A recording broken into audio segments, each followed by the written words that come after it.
Olá, muito boa tarde. Começando mais um quarto caderno aqui na Rádio Causa Operária, em parceria com a Causa Operária TV. Bom, hoje nós estamos falando aqui, né, na segunda parte do nosso especial sobre a pintora Anita Malfatti. E é sempre bom lembrar nossos textos, ou melhor dizendo, nossos programas são baseados nos textos aí publicados pela imprensa do Partido da Causa Operária, pelo Jornal Causa Operária impresso, nosso caderno cultural do jornal. Esse caderno da Anita Malfatti foi publicado de 2 a 8 de junho de 2012, é a edição número 693 do caderno. Temos aí duas partes desse caderno sobre a Anita Malfatti.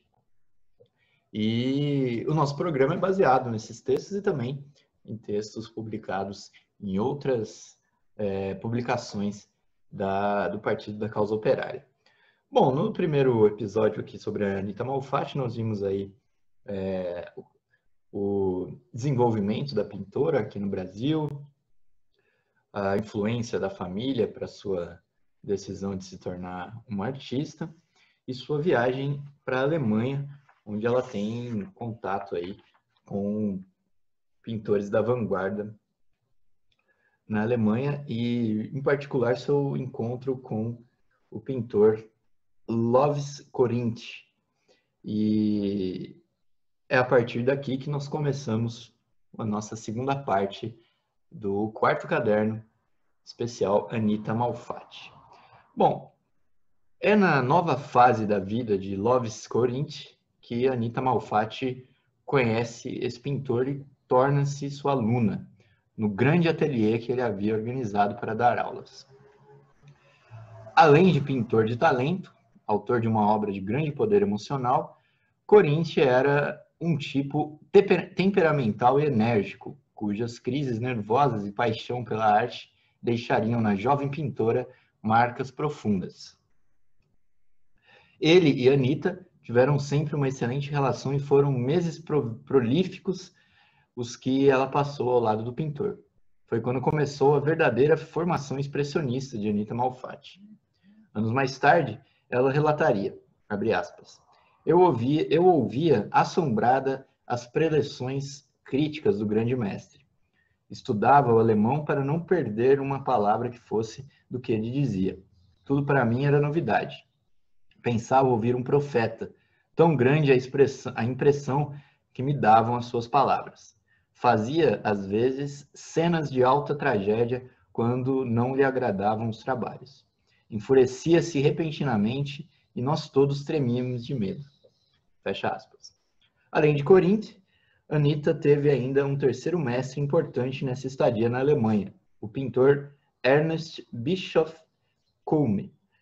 A história desse expressionista era similar à de Corinth, apesar de ser ele um artista menor.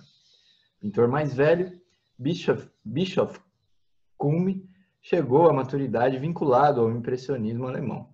Foi membro da Secessão de Berlim e atuou junto ao grupo até sua morte durante a Primeira Guerra Mundial.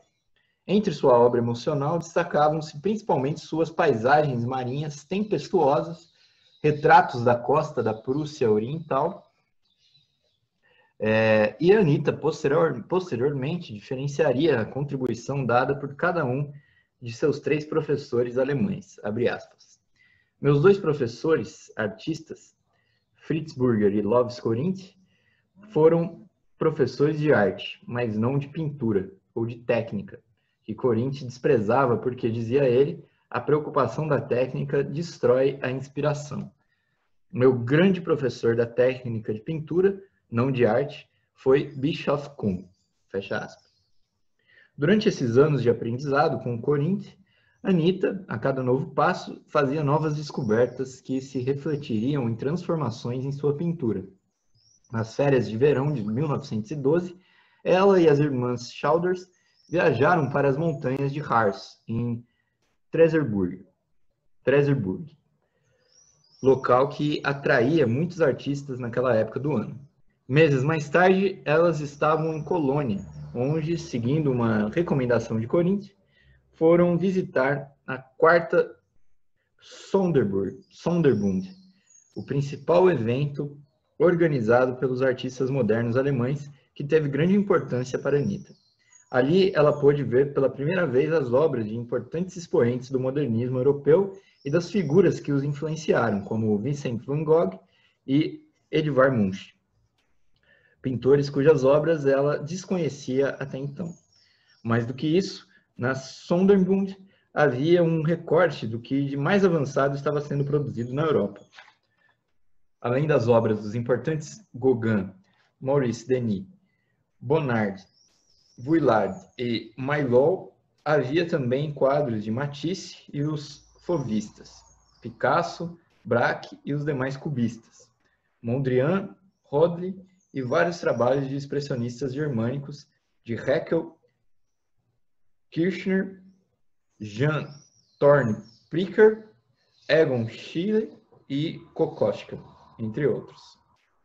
A Sonderbund deixou marcas importantes não somente na formação da jovem brasileira, mas também nos artistas alemães. Muitos nunca haviam tido ainda a oportunidade de ver uma seleção abrangente de trabalhos modernistas como aqueles. A partir dessa mostra de 1912, novos grupos expressionistas espalharam-se pela Alemanha, adotando técnicas ainda mais radicais. Esse novo crescimento do expressionismo levaria também à derrocada final da influência dos impressionistas da Secessão de Berlim.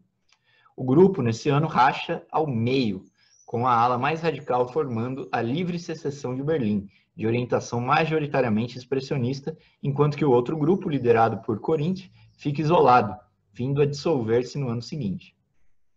A Sonderbund estendeu sua influência ainda em outras direções, tendo sido o modelo do famoso Armory Show, a primeira exposição de arte moderna organizada nos Estados Unidos em 1913.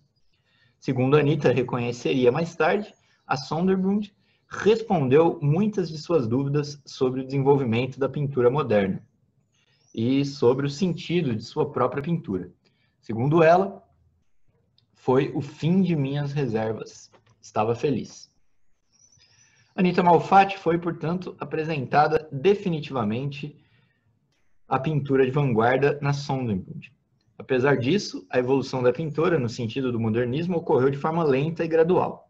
Entre 1910 e 1913, estudando com aqueles pintores cuja obra estava ainda a meio caminho entre o expressionismo e tradições anteriores, como o realismo, o impressionismo, o pós-impressionismo e o simbolismo.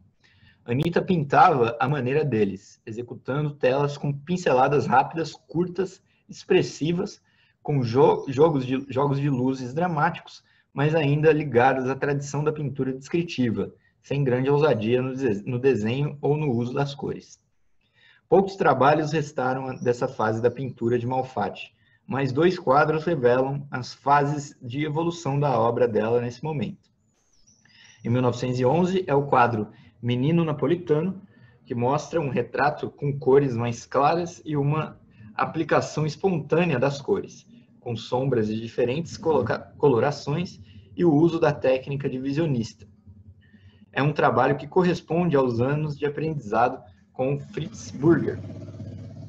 De 1913, conhece-se a tela Retrato de um Professor, um quadro tecnicamente mais maduro e complexo, que demonstra mais preocupação com a técnica na minúcia do modelado e a precisão das pinceladas. Ainda há o uso do pontilhismo e o modelo é apresentado de maneira realista, apesar de o fundo ter sido estilizado, formado a partir de 2 grandes manchas de cores que dão algum movimento à obra. Apesar das diferenças entre os 2 trabalhos, é clara ainda a vinculação da artista, durante toda essa fase, à tradição dos impressionistas da Secessão de Berlim. Os meses finais de 1913 prenunciavam uma mudança radical na situação política alemã. O governo e os jornais fazem uma campanha cada vez mais exaltada em prol do nacionalismo, e os crescentes atritos políticos indicavam que a Europa estava prestes a entrar em guerra. A Alemanha estava então no epicentro da crise. Receosa dessa situação, nas primeiras semanas de 1914, Anitta encerra sua temporada em Berlim e resolve retornar a São Paulo. Antes de embarcar rumo à América, No entanto, ela faz uma breve escala em Paris, apesar de que mais tarde ela comentaria, abre aspas, só lembrava da exposição de Colônia, fecha aspas. Após quase 4 meses estudando na Alemanha, Anitta retornava à casa materna em São Paulo. Nesse período, a capital paulista continuava a se desenvolver, mas comparada com o ambiente cosmopolita nas grandes cidades alemãs, dinâmicas, intelectualmente liberais, artisticamente estimulantes. São Paulo revelava-se em todo o seu atraso e provincianismo. A família, inicialmente ansiosa para ver o produto daquela temporada de estudos europeus, ficou um pouco decepcionada quando se deparou com aquelas estranhas pinturas que Anitta carregava na bagagem. Abre aspas. Voltando ao Brasil, só me perguntavam pela Mona Lisa, pela glória da Renascença, e eu, nada. Fecha aspas. Apesar de reconhecerem uma evolução do desenho e da complexidade dos trabalhos que viam, não conseguiam se conformar com as pinceladas aparentes, a divisão das cores, os volumes de tinta acumulados na superfície, as partes da tela aparecendo entre a tinta. Para os familiares e para a mãe, em particular, Elizabeth Malfatti, pintora doméstica adestrada nos cânones da pintura acadêmica, aquela era uma obra ainda rudimentar de uma estudante que, embora promissora, estava ainda longe de conseguir desenvolver uma pintura digna de nota. Por mais que Anitta tentasse também explicar que na Europa a arte estava em processo de transformação e que ali estava o futuro da pintura, para os arrogantes provincianos que recebiam a artista de volta, ela ainda precisava de maior aperfeiçoamento técnico para se tornar uma verdadeira pintora. Como Anitta percebeu, a pintura moderna era um assunto totalmente desconhecido no Brasil. Abre aspas. Minha família e meus amigos eram de opinião de que eu deveria continuar meus estudos de pintura. Achavam meus quadros muito crus, mas, felizmente, muito fortes, o que prometia para o futuro uma pintura suave, quando a técnica melhorasse. Fecha aspas. Uma expectativa que, felizmente, para a pintura brasileira não se concretizaria. A atitude negativa da família para com a pintora não era, obviamente, exclusiva da família Malfatti, mas refletia a ideologia artística dominante em São Paulo. Mostrava não apenas o atraso da cultura nacional em relação à Europa, que estava estacionada no tempo há décadas, mas refletia também o clima intelectual que predominava na República Oligárquica, opressivo, arrogante, fechado às novidades. Era a própria burocracia das artes que falava por meio dos familiares da pintora. A jovem pintora, apesar disso, não se deixou abater, e nos meses que se seguiram, pintou dezenas de retratos de familiares e amigas. Entre a produção dessa etapa, destacam-se as obras Meu Irmão Alexandre e Georgina. Nelas, percebe-se estar a artista ainda a meio caminho entre o impressionismo e o expressionismo. Suas obras ainda são marcadas pelo estilo de Corinthians, mas a palheta da artista torna-se mais diversificada e para compor cada detalhe do rosto, da roupa, do fundo, Anitta recorre a dezenas de cores. São retratos multicoloridos, mas que ainda assim guardam a intenção descritiva das cores, sem ainda a orgia de cores que marcariam suas telas expressionistas. O choque entre as realidades de São Paulo e Berlim não tardou a se transformar em uma crescente inquietação para Malfatti. Isolada, incompreendida, ela não conseguia abandonar a ideia de retornar à Europa para retomar os estudos, e isso mesmo diante da ameaça de uma guerra iminente que pairava sobre todo o velho continente. Ela logo começa a planejar uma viagem de regresso e seu principal obstáculo agora era novamente conseguir o dinheiro necessário para a partida. Uma solução possível, ela conclui, era conseguir o patrocínio do Pensionato Artístico do Estado de São Paulo, um fundo criado 2 anos antes pelo governo e destinado ao envio de artistas promissores para estudar no exterior.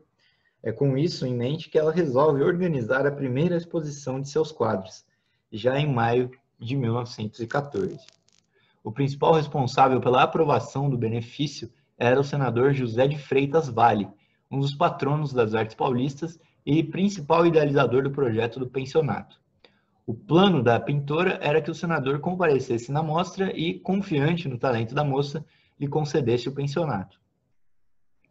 Durante o período em que permaneceu aberta a exposição, em um caderninho, Anita ia registrando suas expectativas e os fatos mais interessantes que ocorressem na sua primeira exposição. Ela seria pega de surpresa, porém, pelas diversas críticas que a aguardavam. Ela anotava no caderno, no segundo dia, segunda-feira, dia 25 de maio, abre aspas. Quando mamãe me conta da visita de um tal Guido Garotti, que se interessou muito pelos desenhos e falou repetidas vezes que parecia mais trabalho de homem do que de uma senhorita, senti não ver o homem, mas mais dois pintores brasileiros, um senhor Amazonas e Antero de Freitas, que muito olharam e não falaram muito.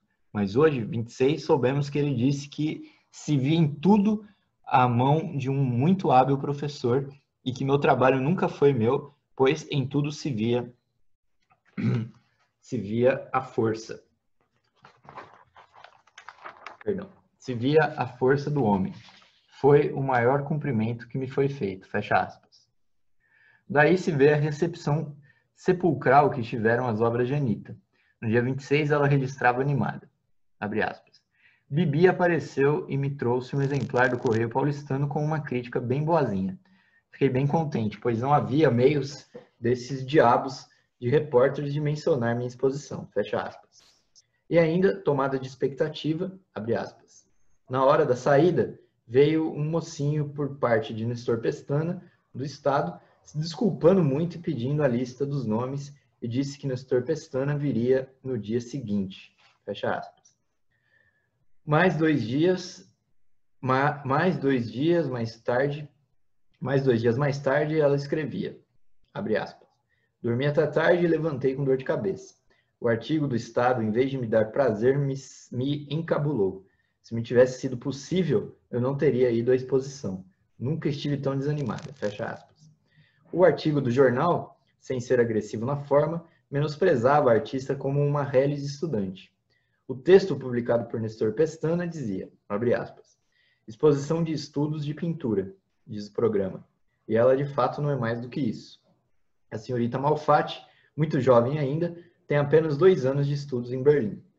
Para os que acompanham o movimento artístico europeu, não seria preciso dizer que os seus estudos foram feitos na Alemanha. Todos esses trabalhos denotam flagrantemente a influência da moderna escola alemã que levou às últimas consequências do impressionismo em pintura, fecha aspas. E mais adiante, abre aspas. Naturalmente que seus estudos não estão isentos de defeitos, mas como se trata de uma principiante que modestamente se apresenta ao público com o único fito de provar a sua capacidade para a carreira que escolheu e a boa aplicação do tempo em que permaneceu na Europa, é natural que apontemos, de preferência, aos defeitos, as suas qualidades, fecha aspas. E apontando essas qualidades mais à frente, abre aspas. Além disso, o seu senso de colorido é rico e equilibrado, e os seus meios de expressão limitados ainda por uma técnica incipiente, embora notável para o seu tempo de estudo, são já poderosos pela emoção que conseguem despertar. Fecha aspas. Em suma, o artigo de Pestana, tentando parecer um elogio, desferia várias críticas agressivas à artista, mera estudante de arte, entre aspas, cujas pinturas não são mais que estudos, com meios de expressão limitados e técnica incipiente. Anita mantinha ainda uma grande expectativa de que Freitas Vale concederia a ela a bolsa caso tivesse a oportunidade de visitar a exposição e ele de fato comparece à mostra no dia 30 de maio. Mas, ao contrário da expectativa da pintora, os quadros da exposição muito desagradam. Reação natural, dado que, apesar de entusiasta e promotor das artes, Freitas Vale era um típico representante do pensamento conservador dominante das oligarquias paulistas. Sua rejeição da pintura de Malfatti, da mesma forma que o artigo de Nestor Pestana, era uma marca da ideologia oficial, burocrática, estéril e impermeável às novas ideias. Mais do que isso, esses representantes do poder político oligárquico identificavam naquela nova pintura a marca da subversão de todas as ideias que davam sustentação ao regime político, uma arte potencialmente perigosa para as verdades estabelecidas. No caderninho, Anita registrou a visita desagradável do senador. Abre aspas. 30 de maio foi sábado e dele só me lembro quando já em Lusco-Fusco apareceu Freitas Vale com todos os seus satélites, sendo os principais Zadig e Elpons. Freitas Vale entrou e logo a sala encheu-se de homens. Quando a mamãe perguntou se ele gostava do retrato de Georgina, ele disse: minha senhora, não se ofenda se sou franco, mas esse quadro está crivado de erros. O desenho é fraco e é um carnaval de cores. Valor artístico não tem nenhum. Quando a mamãe perguntou se apreciava a paisagem do Guarujá, disse: como é que a senhora pode chamar minha atenção para uma coisa tão insignificante como essa?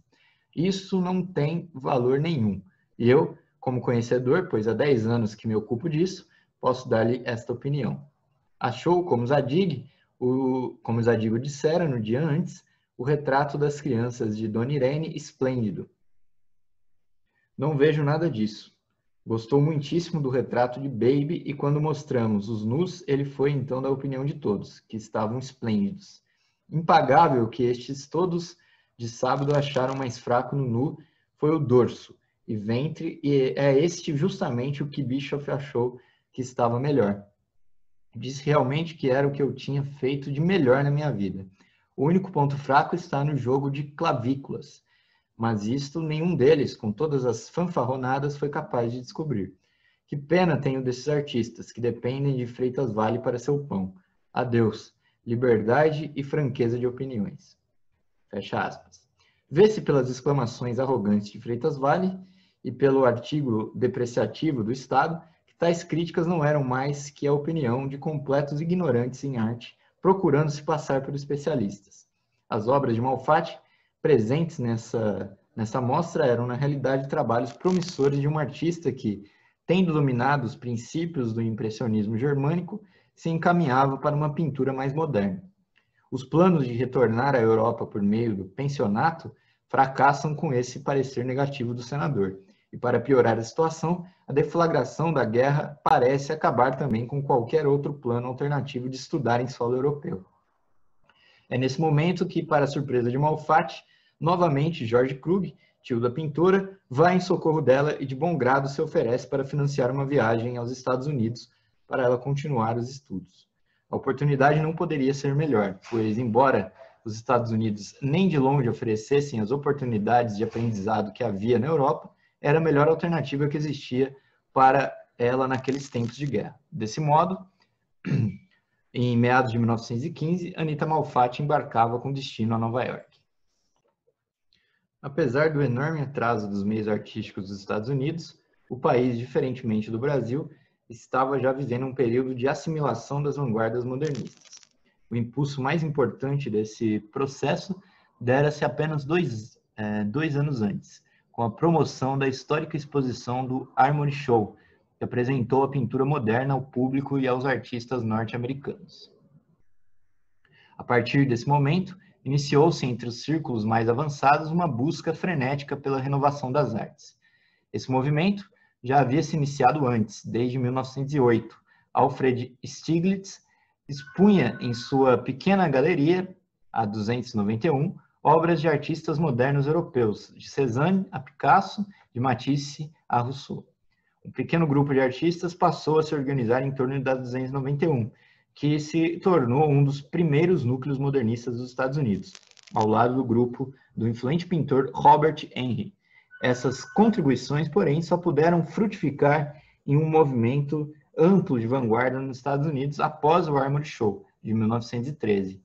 Juntamente com a exposição, a eclosão da guerra também deu sua contribuição, levando de volta aos Estados Unidos dezenas de artistas emigrados que estavam vivendo em Paris. Em 1914, haviam realizado sua primeira exposição em Nova York, por exemplo, os pintores Morgan Russell e Stanton MacDonald Wright, pintores avançados formados na Escola de Paris. Tendo retornado por causa da guerra, esses norte-americanos presenciaram o nascimento do fauvismo em 1905, trabalharam junto com Matisse e foram testemunhas da primeira exposição do cubismo em 1911. Aderindo à nova arte, foram capazes de criar, quase que simultaneamente ao orfismo de Delaunay, uma técnica análoga, o chamado sincronismo, que buscava explorar as qualidades sensuais das cores, trabalhadas de maneira abstrata a partir das contribuições do cubismo. Toda essa fermentação artística era, por sua vez, estimulada também pelo clima revolucionário existente no país, a revolta de parte da intelectualidade contra o conservadorismo reinante, as greves operárias, os atentados anarquistas, movimentos populares como o das sufragistas, entre outros.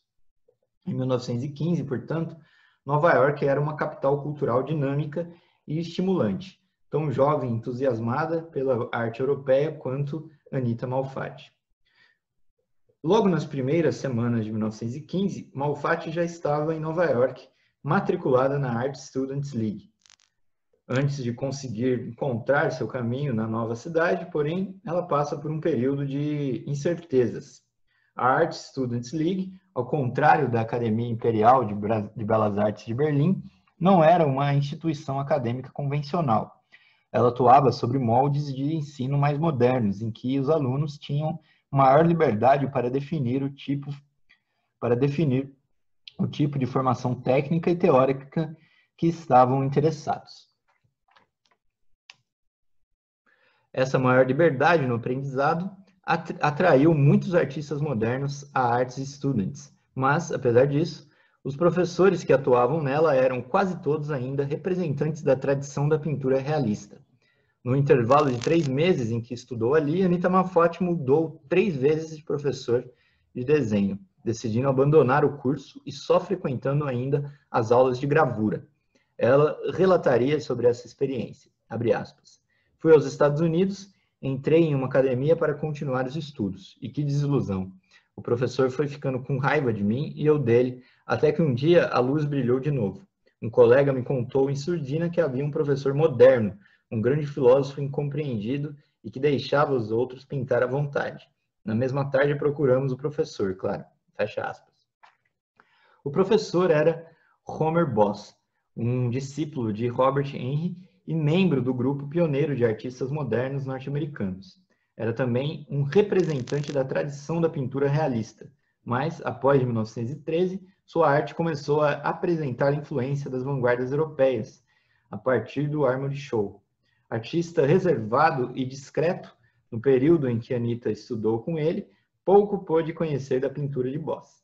O que a fascinou, porém, era sua filosofia da arte, que Boss absorvera de Robert Henry.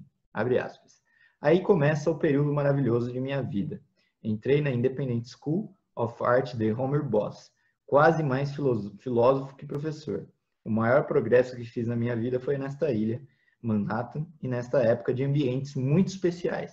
Eu vivia encantada com a vida e com a pintura. Fecha aspas. A ideia de Homer Boss, colocada em prática em sua escola, a Independent School of Art, que foi extremamente prolífica para Malfatti, era deixar seus alunos desenvolverem livremente suas artes e partir das inclinações naturais que apresentassem. Boss partia do princípio de que a arte, como expressão individual, não poderia se desenvolver a partir de normas rígidas e imutáveis. Era uma ideologia que expressava o anseio dos artistas em geral de romper com o controle burocrático que as instituições oficiais exerciam sobre os artistas. Essa doutrina de liberdade restrita era um grito de protesto contra todos os mecanismos de cerceamento da criatividade que imperavam nas modernas sociedades capitalistas, onde o Estado passara a controlar de perto toda a produção intelectual e, através dela, a população. Os métodos de ensino de Boss se resumiam, basicamente, a oferecer aos alunos experiências que os levassem a encontrar o próprio caminho na pintura. Eles realizavam grandes passeios pelo interior do país, viajavam para o litoral e pintavam em barcos ou na praia, sem freios, distantes das regras e dos preconceitos que tolhiam a criatividade quando se vivia em meio às grandes cidades, permeadas pela ideologia artística oficial. O contato de Malfatti com essas ideias é mais importante do que se poderia julgar à primeira vista. Mais do que dominar uma determinada técnica de pintura, Anitta descobre aí o fundamento de todo o movimento moderno da arte, que é a busca pela independência e pela liberdade na arte, ideia ensinada como uma filosofia de vida na Independent School of Art. A excursão mais significativa dessa temporada foi provavelmente a que Anitta e uma amiga fizeram juntos com Boss para a costa do Maine, situado próximo à fronteira com o Canadá. Lá o grupo se instalou na pequena ilha de Mohican, um vilarejo de pescadores de bacalhau que se tornara um refúgio para muitos artistas. O pequeno grupo permanece hospedado durante 4 meses na ilha, gozando intensamente a sensação de liberdade que aquele refúgio proporcionava. Abre aspas. Entrei em pleno idílio bucólico, fecha aspas. Lembraria mais tarde Anitta Malfatti, abre aspas. Pintávamos na ventania, ao sol, na chuvarada e na neblina. Eram telas e telas. Era a tormenta, era o farol, eram as casinhas dos pescadores escorregando pelos morros, eram as paisagens circulares, o sol e a lua e o mar. Sempre os rochedos e as grutas onde morria de medo de me perder. Aos sábados, grande revista naval onde todas as nossas telas se encarreiravam e o filósofo dirigia o ataque final. Era a poesia plástica da vida. Transpunha a cor do céu para poder descobrir a cor diferente da terra. Transpunha tudo. Que alegria! Encontrava e descobria os planos com formas e cores novas, nas pessoas e nas paisagens. Descobri que quando se transpõe uma forma, é preciso fazê-la igualmente com a cor. Era a festa da forma e da cor, fecha aspas. Como se percebe pelo relato, no período em que Anitta estudou com Homer Boss, ela viveu em um estado de exaltação, de descobertas permanentes, de libertação da criatividade. Era, afinal, um método de ensino cujo único objetivo era ensinar os alunos a se libertar das correntes mentais impostas pelo sistema de dominação que fora erguido pela burguesia mundial em torno da arte e dos artistas. A sensação de liberdade que Anitta gozava nesse período era justamente resultado dessa possibilidade de libertação mental e efetiva dos mecanismos de coerção da criatividade presentes na sociedade. Nessa estadia na ilha de Mohican, Anitta pintou também algumas de suas melhores telas. Eram todas paisagens, gênero que a pintora cultivou pouco em sua obra. Destacam-se aí pinturas como O Farol, O Barco e Rochedos. Mohegan Island, cuja melhor qualidade é a liberdade e a impulsividade das pinceladas em combinações de cores inusitadas que denotam perfeito domínio das cores expressionistas. Dentre todos esses trabalhos, destaca-se, porém, A Ventania, pintura extraordinária que se assemelha aos melhores trabalhos de Van Gogh. Essa tela apresenta 2 árvores em um declive, um tema simples, mas cuja personagem principal não é nenhum desses elementos, mas o vento. A violência das pinceladas, longas, grossas, onduladas, descreve perfeitamente a passagem do vento pelo campo. Sua presença é palpável e envolve todos os elementos do quadro. As 2 árvores, a colina, os arbustos, a montanha ao fundo e o céu. E todos esses elementos se integram por meio de um tratamento uniforme das pinceladas, engolfados em um movimento convulsivo. A composição diagonal do quadro fortalece ainda mais o efeito de deslocamento e a presença da ventania. É uma realização extraordinária da técnica expressionista de Malfatti. De volta à Independent School of Art, a sensação de liberdade não se desfazia. Os métodos de ensino liberais, a possibilidade dos alunos frequentarem as aulas que quisessem e de permanecer trabalhando em uma tela igualmente, o tempo que fosse necessário, faziam da instituição um verdadeiro ateliê livre, que nada tinha em comum com as academias de arte tradicionais. A presença nos Estados Unidos de dezenas de nomes importantes das artes europeias naqueles anos da guerra havia também deslocado, ainda que por um breve período, o eixo do movimento artístico internacional para Nova York. E a Independent School of Art era um dos centros de reuniões desses artistas. Nessa temporada norte-americana, Anitta teve a oportunidade de conhecer e conviver cotidianamente com artistas como Juan Gris e os cubistas da Seção Dourada, Marcel Duchamp e os demais membros do grupo dadaísta de Nova York. A dançarina Isadora Duncan, cujas alunas atuavam como modelos na Independent School, os escritores Roman Roland e Máximo Gorki, além de todo o corpo de balé de Diaghilev, que exilou-se também nos Estados Unidos durante a guerra, com Nijinsky, Stravinsky, Bakhtin e outros. A enorme concentração de artistas estrangeiros, vindos principalmente de Paris, levou também inesperadamente o cubismo para Nova York. Segundo se recordava Anita, os emigrados só falavam no cubismo. E a pintora realizaria também algumas experiências com a nova técnica, pintando na ocasião o primeiro nu cubista da arte brasileira. Anita vive em Nova York sua fase artística mais radical e importante, executando aí as obras que a transformariam em uma figura fundamental do movimento de renovação das artes nacionais, a primeira pintora de vanguarda do Brasil. Relacionando alguns desses trabalhos ao seu nu cubista, O Secretário da Escola, Retrato de Bailey, Ritmo, Torso, as duas versões de O Homem Amarelo, pintura que se tornaria objeto de adoração entre os modernistas. Os igualmente admirados O Homem de Sete Cores, A Boba e Uma Estudante, o extraordinário O Japonês, cuja pintura apresentava geometrizações cubistas, e a futuramente famosa Mulher de Cabelos Verdes. Além dessas telas mais representativas, Anita realizou também no período centenas de desenhos a carvão, outros tantos a nanquim, gravuras em metal. Ela permanece ainda todo o primeiro semestre de 1916 na escola, mas, chegando às férias, subitamente ela regressa ao Brasil. Os motivos do retorno ainda hoje são obscuros e contrariava a vontade dela mesma. Em relato, ela escreveria, abre aspas, cheguei ainda a ver Isadora Duncan dar a Ifigênie de Tarsus, em teatro ao ar livre, no estádio da Universidade de Columbus. Foi um espetáculo maravilhoso. De um dia para o outro me vejo em São Paulo, fecha aspas. A segunda viagem para o exterior deixaria marcas muito mais profundas na artista do que a primeira. Foi o momento em que ela alcançou a maturidade artística. O saldo da viagem não poderia ser mais positivo. Abre aspas. Voltei sem dúvida, sem preocupações, em pleno idílio pictórico. Durante esses anos de estudo, pintara simplesmente por causa da cor.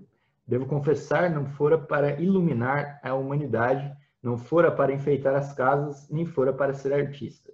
Não houve preocupação de glória, nem de fortuna, nem de oportunidades proveitosas. Fecha aspas. Anita, descendo o continente a bordo do navio, deixava para trás os Estados Unidos no momento em que o país nascia para a arte moderna e vivia seu período de maior fermentação artística, justamente nos anos da guerra. Ao pisar em São Paulo, uma realidade muito diversa a aguardava. Veterana da pintura de vanguarda, Malfatti presenciara e participara da ebulição artística em duas grandes capitais internacionais das artes. Ela havia se tornado a figura ideal, portanto, moldada pela situação para ser o elemento de combustão da nova arte em um país que culturalmente estava mumificado no século XIX. O momento era propício e a situação altamente inflamável. A indústria paulista crescia a passos largos. O movimento operário vivia um período de crescente radicalização, realizando várias greves e mobilizações. A burguesia, por sua vez, estava internamente dividida, fato já revelado pela descoberta de um movimento conspirativo no interior do exército em 1915. Uma revolução se preparava.